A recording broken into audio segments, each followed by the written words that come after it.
To order videotapes using your Visa or MasterCard, or to receive a free Pacific Arts video catalog, call 1-800-538-5856.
The battle for Guadalcanal was prompted by considerations of air supremacy.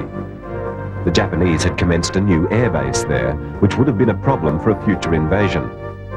The Americans' attack aimed to seize the airfield before completion and develop it for their own use. The airfield would give local dominance, and the Japanese threw their resources in to repel the invasion. Navy air forces, operating from the carriers and the island, extracted a heavy price. The wrecks that littered the field, from crashes, bombings and naval bombardment, were testimony to the ferocity of the fighting.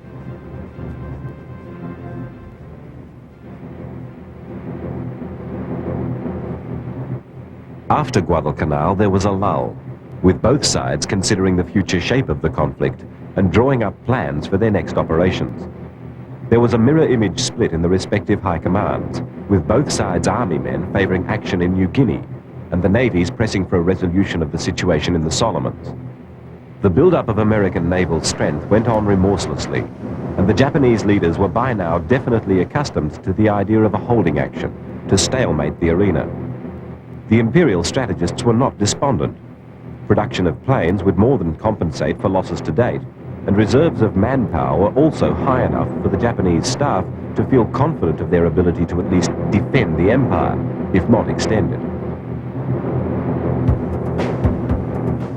The Americans, meanwhile, were deploying new planes to new ships to take the war up to the Japanese and overrun them.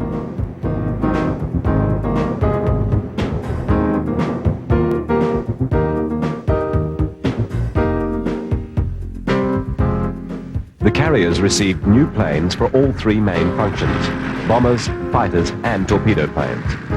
In fighters, the expected new design, the Corsair, proved initially unsuitable for carrier use, though the Marines used them from February 1943 onwards.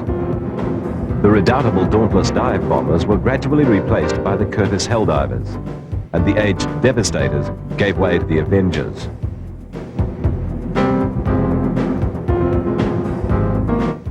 The Helldivers and Avengers would be escorted by the new fighter that was available, the superb Hellcat from Grumman.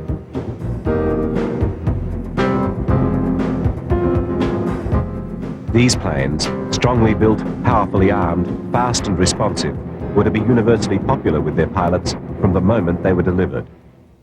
Well, I was so happy with the plane.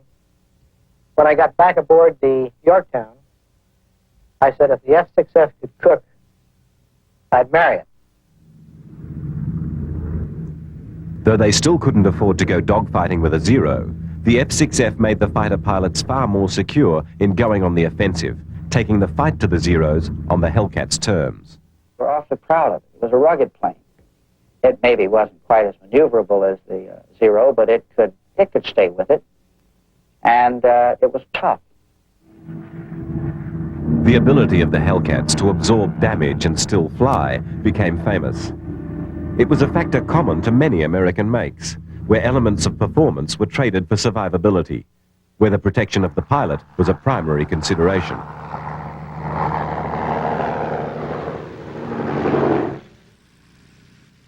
While the American carriers were being reinforced and replenished, the Japanese carriers suffered yet another blow. Admiral Yamamoto, in an attempt to regain some control of the skies in the South Pacific, deployed the planes from the fleet to operate from Rabaul. In the air battles that followed, the Imperial Navy's air arm suffered heavy losses, on top of those in the naval engagements early in the year.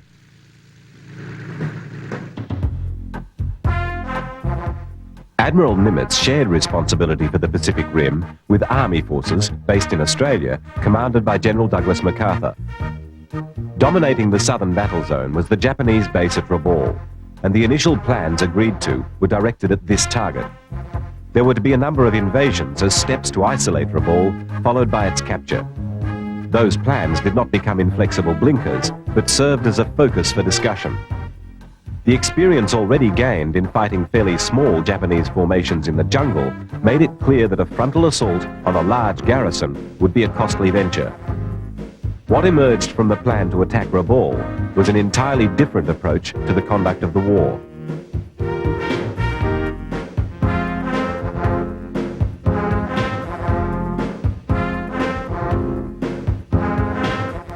When Admiral Mark Mitcher, who had been captain of the Hornet for the Doolittle raid, took the carriers of his task force to sea in January 1944, much had changed from the time only 10 months before when an assault on Rabaul had been included in the plans. The carriers were off to soften up a number of targets spread over an arc of 1,400 miles. The availability of land bases in the southern Pacific had allowed the Army and Marine Air Forces responsibility for that area, and the power of the fleet carriers was released for duty elsewhere. The Navy was freed to carry out its own plan of attack through the Central Pacific, directly from Pearl to Japan. The first of these invasions, the huge task of carrying out landings from Pearl to Tarawa in the Gilbert Islands, went ahead in November 1943, after only 5 months' preparation.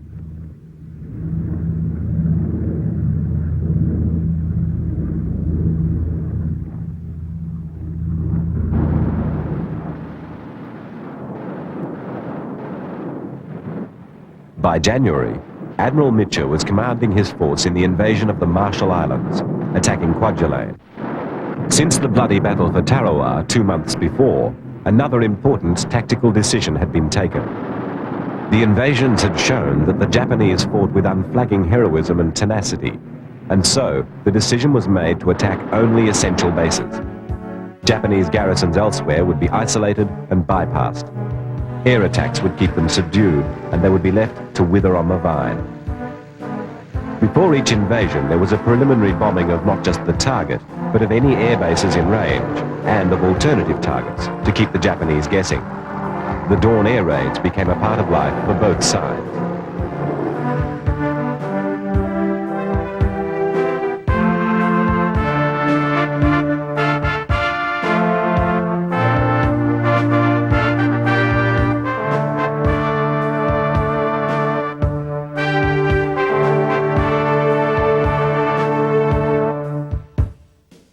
Pre-invasion raids for the Marshall's invasion saw attacks on airfields on islands that ringed the target.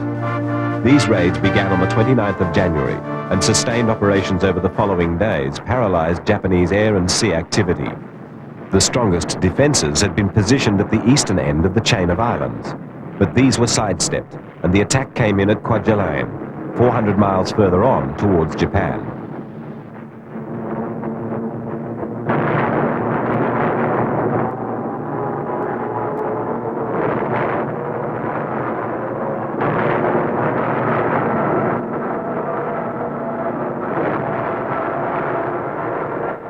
The invasion hit the beaches without any interference from Japanese air forces, and the Imperial Navy, wisely summing up the situation, kept well clear of the area.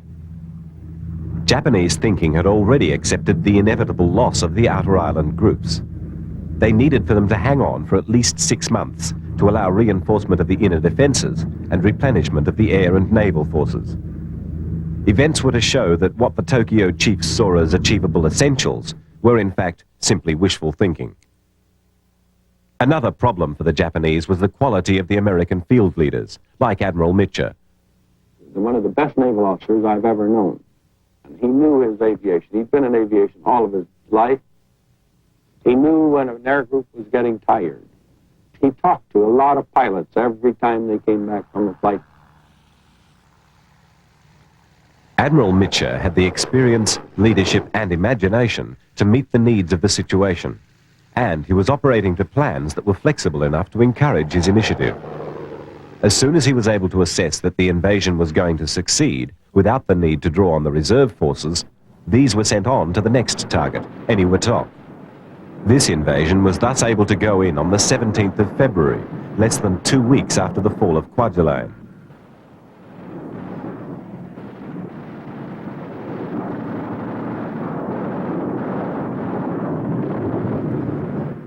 Eniwetok was within striking distance of Japanese bombers operating from the Marianas and also from the huge installation at Truk in the Caroline Islands. To safeguard the invasion, the carriers would attack and suppress these bases. No less than 9 carriers were involved in the attack on Truk, and the Japanese suffered heavy losses. In addition to 6 warships and 26 merchantmen sunk, they lost over 250 more planes, in the air and on the ground. The attacking Americans, on the other hand, lost only 25 aircraft.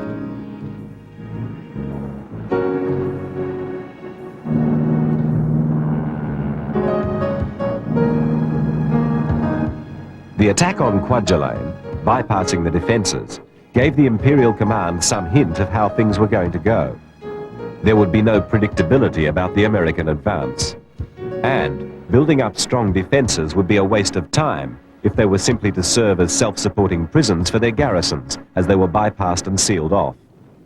While this lesson was being absorbed, what happened at Truk and Eniwetok served another message. The Americans were in a hurry. There was not much time. Truk itself was an important part of Japanese plans for an inner defensive ring. But the carrier attack had forced the withdrawal of the fleet to Palau, meaning that the Imperial Navy's forward base had fallen back 2,000 miles from Rabaul in less than a year. In that time, the Japanese admirals had not had a serious option of tangling with the Americans. It had been a long struggle to repair their ships, find new planes, and train crews. On all 3 accounts, things had gone too slowly, particularly in light of the continued heavy losses of Navy airmen operating from land bases. The Japanese aircrew at the start of hostilities had been experienced, highly trained veterans. Without them, the carriers were nearly useless. Despite the needs of their carriers, the Japanese continued to send the possible reinforcements straight into battle. In April, when the US fleet again attacked Truk, large numbers of defenders swarmed into the air, with limited effect and heavy losses. The enemy put up a lot of airplanes. Then they began attacking, and they didn't stop attacking for the entire operation. Every time you turned around, you could anticipate another airplane. I had a lot of luck, and I shot down 3 airplanes. But at the same time, I got shot down myself. Japanese airmen seemed to be considered dispensable objects, along with their planes. But the Americans went to great lengths to rescue their downed crews, often employing lifeguard submarines. About noon on the first day, we received the first report. As far as I know, and I've inquired, every lad that came down alive was rescued. There were no prisoners taken.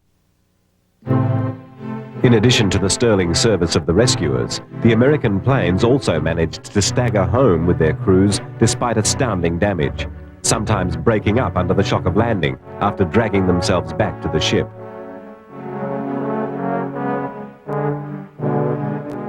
The number of American airmen killed in these battles was surprisingly small, considering the damage the raids were doing.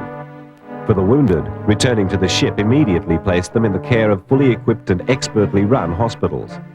The American ability to contain the damage done through the casualties and carefully farm the resource of experience added to their superior training and increased technological advantage to pay dividends with their increasingly secure command of the sky.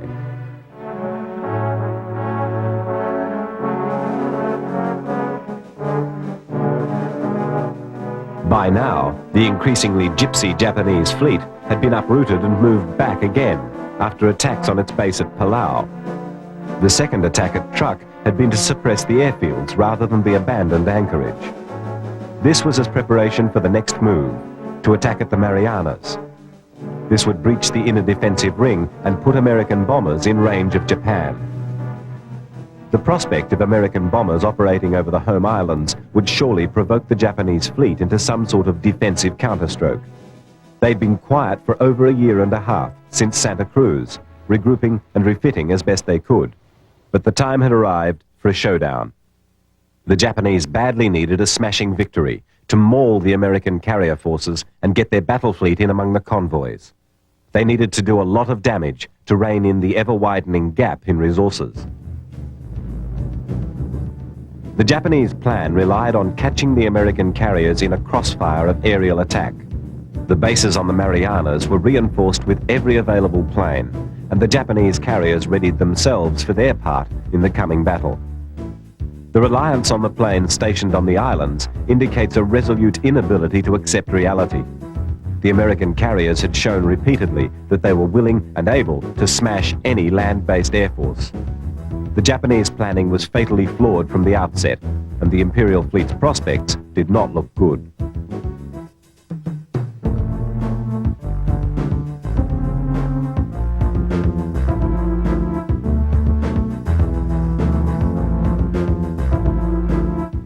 For the Americans, it was, increasingly, business as usual. The crews readied the planes for the assault as the American convoys and task forces set off for their three targets, the islands of Guam, Saipan, and Tinian, and for the last great carrier battle of the war, the Battle of the Philippine Sea.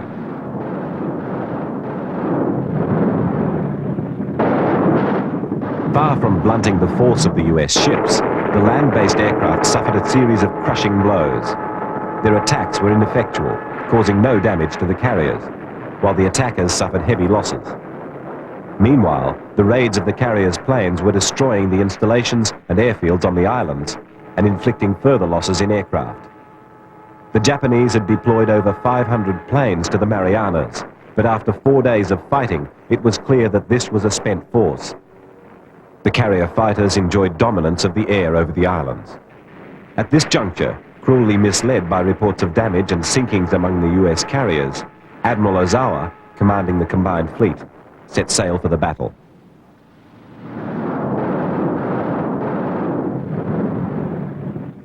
Admiral Spruance, in overall command of the invasion fleets, received news of the Japanese fleet's movement almost as soon as it left port on the 15th of May, from US subs which shadowed the ships. With a clear idea of the Japanese whereabouts, he was able to have his ships complete their tasks in hand and then regroup to prepare to face the oncoming enemy.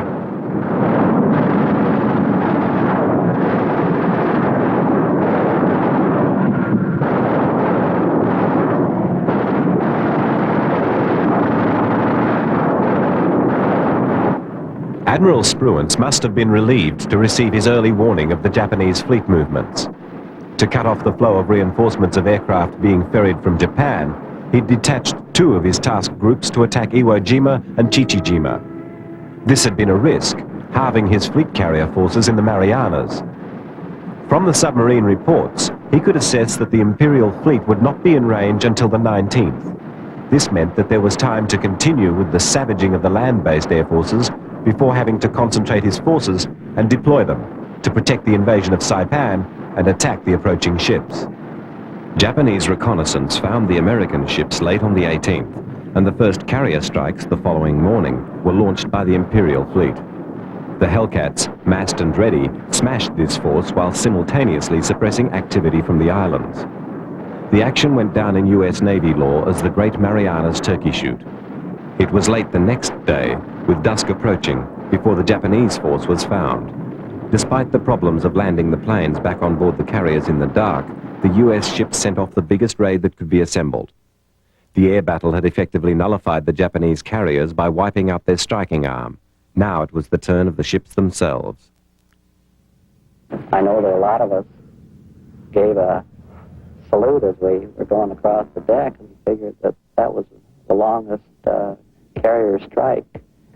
It just didn't seem too probable that some of us may get back. But we went into it with that realization, and before you know it, the 2 hours passed, and we hit them somewhere around 6:30, just before sunset. The Imperial fleet had already had a bad day, with 2 of its large carriers torpedoed by submarines, both fatally damaged. Admiral Ozawa was all too aware of this, but was unaware of what had happened to his aircraft, thinking that they had flown onto the islands to replenish. The attack by the US carrier planes rounded off a terrible day for his fleet. The carrier Hayo was sunk, and 2 other carriers were badly damaged.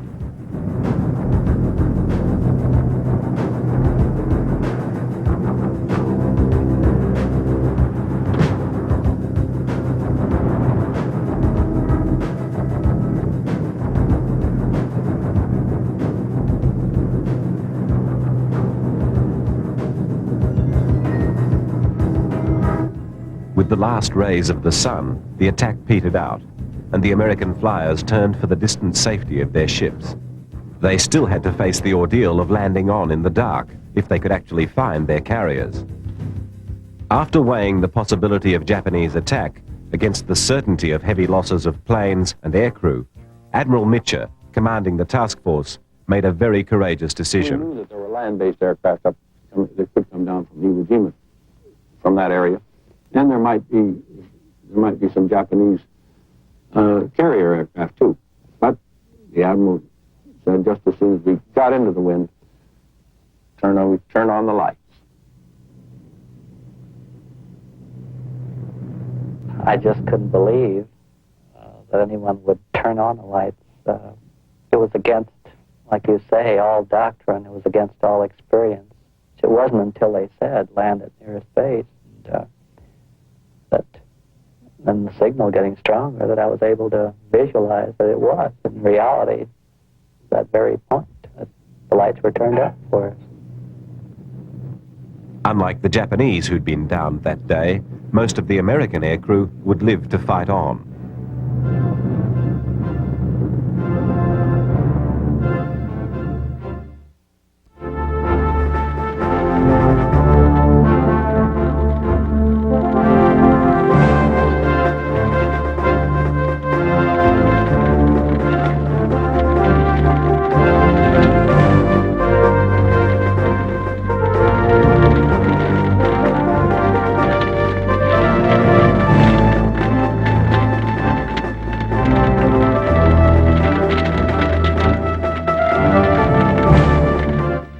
Following the Battle of the Philippine Sea, the American conquest of the Marianas became a hard-fought and bloody land action. The Japanese defenders resisted stoutly, but the islands were taken. Saipan and Tinian were followed by Guam, with the intricate network of cave defenses there being cleared by August the 12th.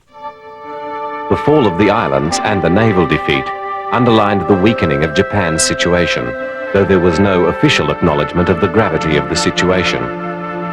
Significantly, however, the dramatic events in the Marianas were followed by the resignation of General Tojo's government.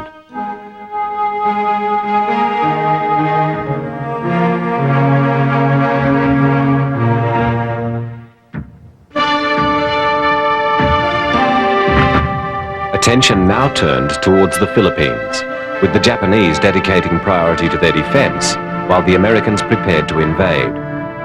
Preliminaries to the main offensive came with the American attacks and occupations of Morotai and the Palau Islands.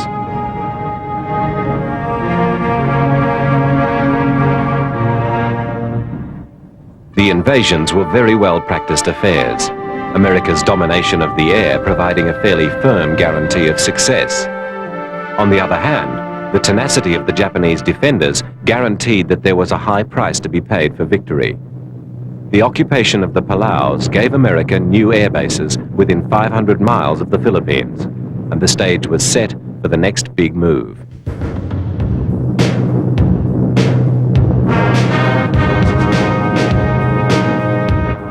Where the Americans were going from strength to strength, the losses in the Marianas had left the Japanese fleet carriers almost without planes, and fatally stricken by the loss in irreplaceable aircrew.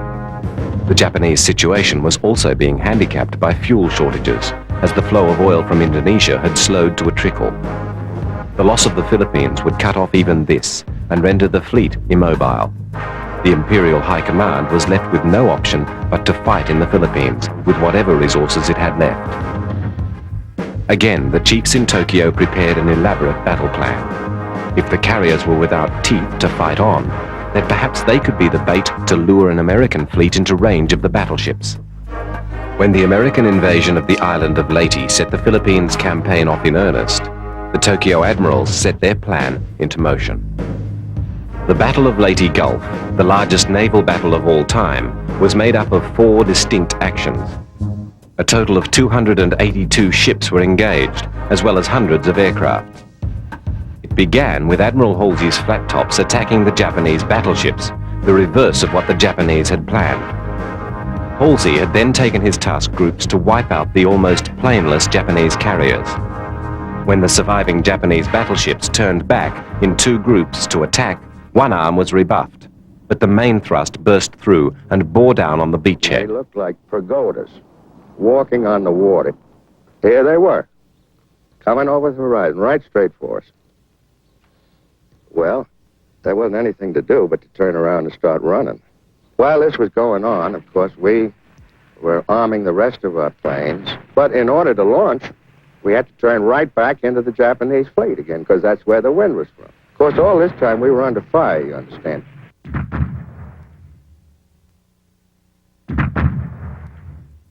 Confronting the Japanese giants were 6 puny escort carriers and a handful of destroyers. They had no chance of holding back the Japanese ships, but put up a spirited defense as they retired. The Japanese admiral, Kurita, was worried that Halsey would cut off his retreat, and unsure of what strength had remained with the confusion of ships in the crowded Gulf. In the late morning, after we'd been under fire for over 2 hours, the Japanese admiral turned around and headed back. I read somewhere that he thought that he was running into the heavy carrier groups. Even while Kurita was turning away, the first kamikaze attack took place.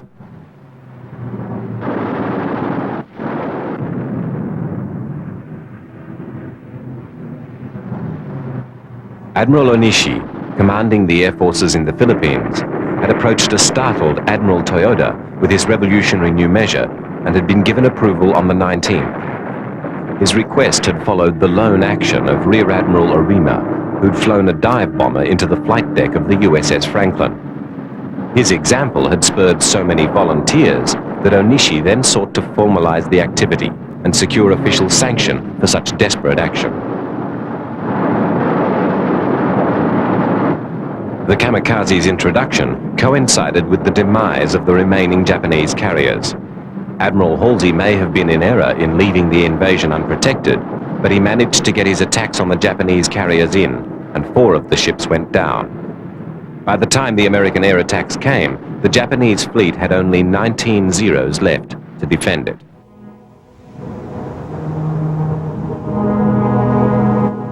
In the aftermath of the battle, the Japanese Navy could no longer be seen as a significant threat. The American losses had once again been relatively small, and the Philippines invasion had been uninterrupted throughout the naval action. The significant and terrifying arrival of the kamikazes on the scene was the only gloomy aspect to a campaign that was proceeding smoothly. Kamikaze attacks increased. 23 carriers were hit in 3 months, 2 escort carriers sinking. 7 fleet carriers had been hit. The damage caused by these strikes ranged from minor to catastrophic. In that time, Admirals Nimitz and Halsey kept the carrier groups hovering around the Philippines, where they were the deciding factor once again. The kamikazes would have wiped out the invasion fleets, but for the protection of the carrier planes. Troop ships, supply ships, battleships, assault craft, all were just so many targets without command of the air.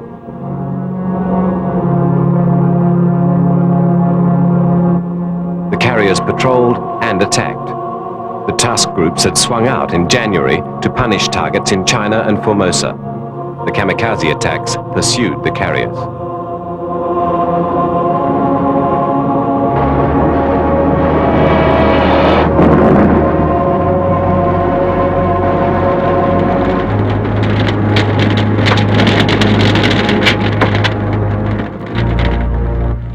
Ticonderoga was badly damaged off Formosa on the 21st of January, as the fighting round the Philippines finally died down. 4 days later, the last Kamikaze mission from the Philippines was flown. There had been 421 Kamikaze sorties from the islands, with 16 ships sunk and another 87 damaged. These results are unambiguous. The measure was effective. The attacks would keep coming to the end of the war.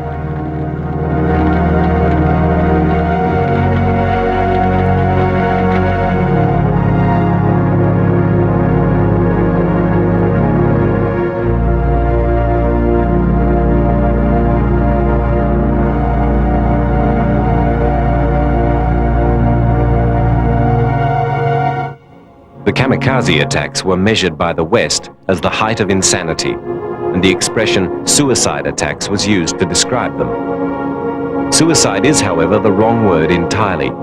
There's no connotation of hopelessness or despair about the actions of a kamikaze pilot. He had faith that his actions retained worth and contributed to his country. The kamikaze's death did not give up life or devalue it. The life was passed on to those who remained.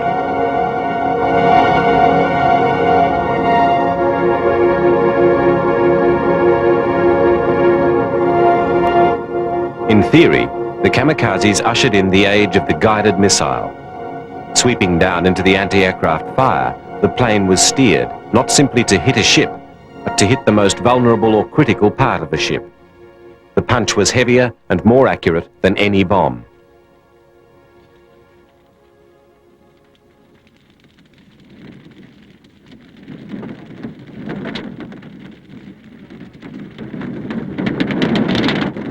After the Philippines campaign, Admiral Halsey had handed the fleet back to Admiral Spruance and had gone off to prepare the invasion of Japan. Spruance had been preparing the invasions of Iwo Jima and Okinawa as the next steps to be taken. The island of Iwo Jima was invaded on the 19th of February, and fighting continued to the end of March. There was only one sizable kamikaze attack on the 21st of February. The escort carrier Bismarck C was sunk, and Saratoga and 4 other ships were badly damaged.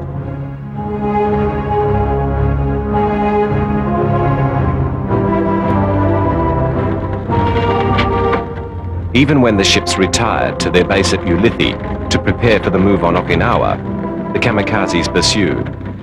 Randolph was hit at the anchorage in an attack on the 11th of March and suffered considerable damage.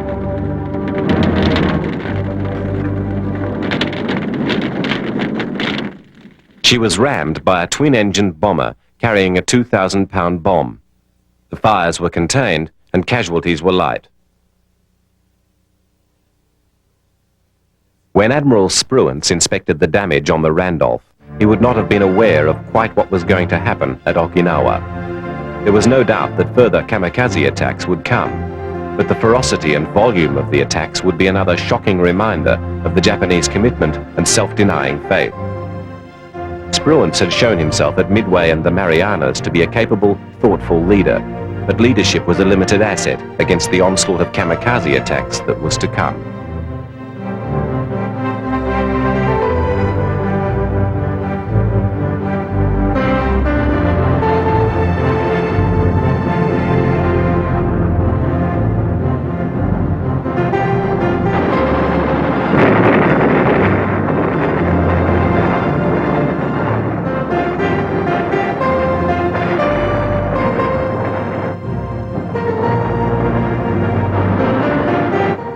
The American fleet's pre-invasion strikes began with attacks on the airfields of Kyushu, the close-range bombardment of the Japanese home islands underlining the increasing helplessness of the defenders. The carrier planes swept the Japanese coast of shipping, large and small, and brushed aside most of the weight of the attacks from Japanese planes.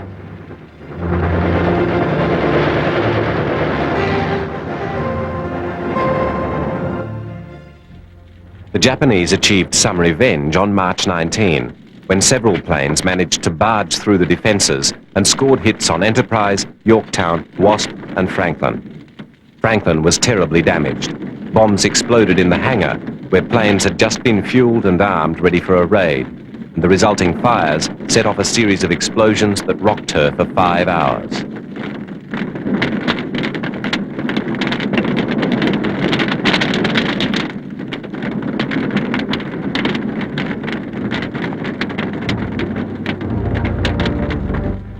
Heroic firefighting efforts were to see the ship saved, but Franklin suffered 832 men killed and a further 270 injured.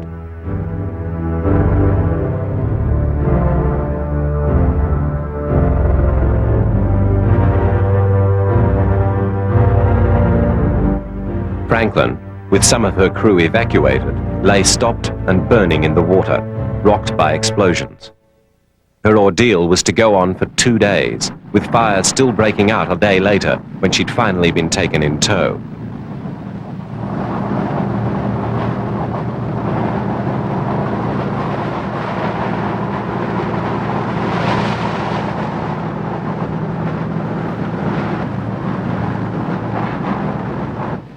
As the Americans moved closer to the Japanese homeland, the ferocity of the defense intensified.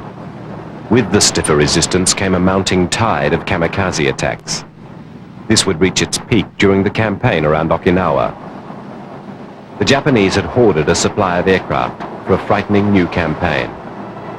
This called for massed kamikaze flights to progressively wipe out the American radar picket line of destroyers and then swamp the fleet proper with sheer numbers. They had available over 2,100 planes for this operation, and they were to lose 1,400 of them.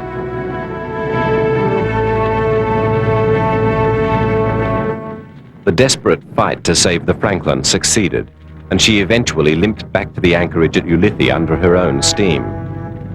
That she survived the attack and the following explosions and fires is, in view of the damage that she suffered, astonishing. Certainly it serves as a testament to the hardiness of the Essex-class carriers and to the care taken in both their design and construction. But she was so badly damaged that she would never be repaired. She set off for her home port, New York, on a long and lonely voyage that would effectively be her last.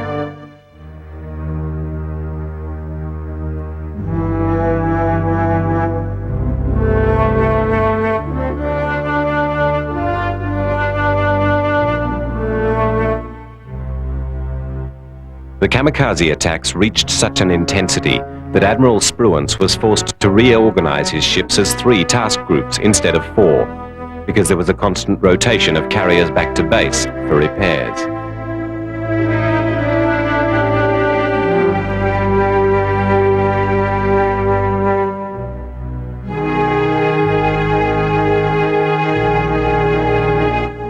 The massed raids, called Kikisui, started on the 6th of April with an attack by 355 kamikazes and continued to the 12th of May.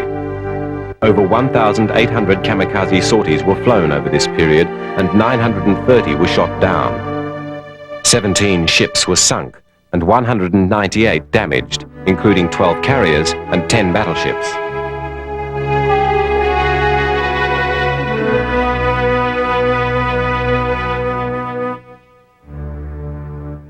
The conquest of Okinawa proved to be an agonizingly slow and bloody process. With the Japanese defenders holding out more strongly than ever, there was no way to build up land-based air strength, and the carriers were held on station, exposed but essential. Air cover had to be provided. Even with the presence of the carriers, the damage being done was severe.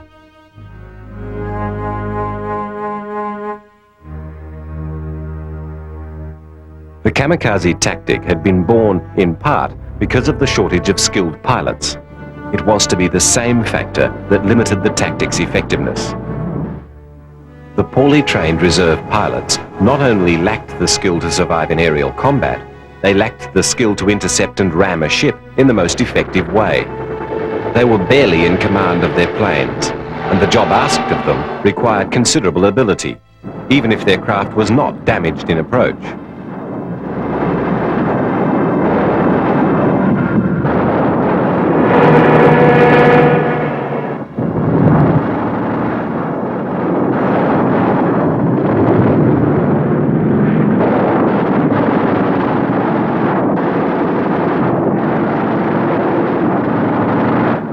During the Kikisui attacks at Okinawa, losses were between 60 and 90% each mission, and wastage at this rate could, of course, not be sustained for long, in pilots or planes. The fury of kamikaze activity had to weaken. Attacks continued to the end of the war, but they became more infrequent and were flown as smaller affairs. Sometimes individual planes would appear, darting to attack. The Japanese war effort was exhausted. Planes and ships sat idle for lack of fuel. The mighty Yamato left port with enough oil for a one-way trip to Okinawa and didn't even get that far.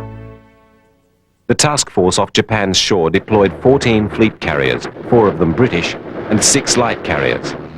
They could put up a combined strength of 1,450 aircraft. With this power and the long-range Air Force operations, all Japanese movement ground to a halt. The sky over Japan was dominated by American aircraft and the islands isolated. Both sides braced for the resolution.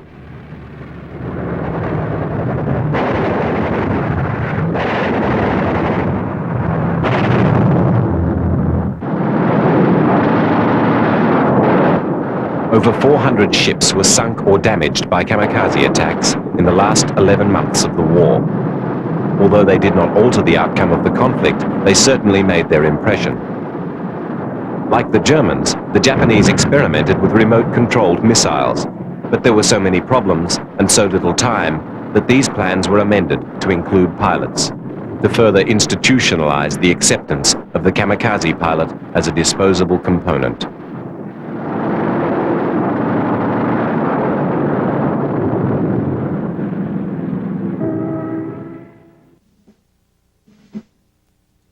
The Japanese agreed to surrender on the 15th of August, the documents being signed on the 2nd of September. The arrival of Americans in Tokyo had not been fought out in landings. The Japanese had been remorselessly pounded from the air, the constant hammering of the long-range B-29s being punctuated by the concentrated fury of the unpredictable carrier-based swarms. Most Japanese were unaware of the atomic blasts until after the war, but they were all aware of the terror of the constant bombing. The Emperor spoke on the 14th, and the nation accepted.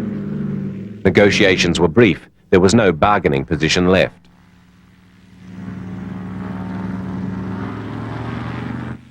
The only concession made to the Japanese was that the Emperor's sovereignty would be recognized. The formal signing of the instrument of surrender was ceremonially enacted on the battleship Missouri in Tokyo Harbor.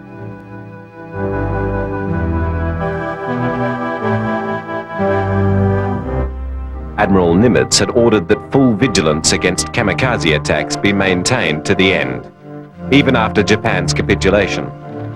Franklin's dreadful ordeal would not be repeated. The last attacks came on the 15th of August, but had no effect. The fighter cover was impenetrable. The battering was over.